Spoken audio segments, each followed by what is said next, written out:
Hello, life groups, and welcome back to our Beatitudes series. And this week we're discussing our sixth Beatitude, which actually is found in Matthew chapter 5, verse 8, that says, "Blessed are the pure in heart, for they will see God." Now, this verse specifically points to inward purity, meaning that in all the relationships of both God and others, we should be pure. Pure is one's whole life, the public and the private, including thoughts, motives, actions, and deeds. And I think we can all agree that it's sometimes difficult for our private life to match our public life, for them to look the same. We're tempted to wear different masks and play different roles according to the circumstance or the occasion that we find ourselves in.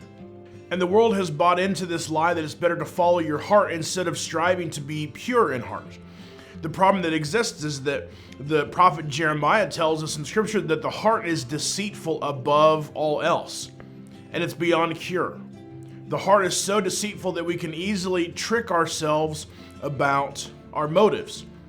We see this to be true with the Pharisees. They were guilty of making an outward spectacle of religious rules that would have gained them recognition and notoriety and maybe some applause or some attention, but Jesus knew that even though they honored God with their lips, deep down their hearts were far from Him.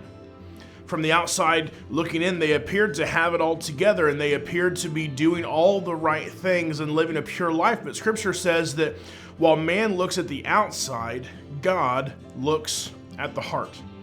A pure heart seeks relationship, not religion. God is far more concerned and interested in the condition of your heart than He is your actions. He wants your heart to be changed through a relationship with Him, and then our actions naturally follow suit. Pastor Derek also said that a pure heart is an undivided heart. A pure heart doesn't struggle with deciding where it's going to give its loyalty. A pure heart isn't here with God just during church on Sundays and then off doing its own thing during the week. In fact, Paul encourages us in the book of Philippians to think on things that are true, noble, right, pure, lovely, admirable, excellent, and praiseworthy, all of which point to Jesus.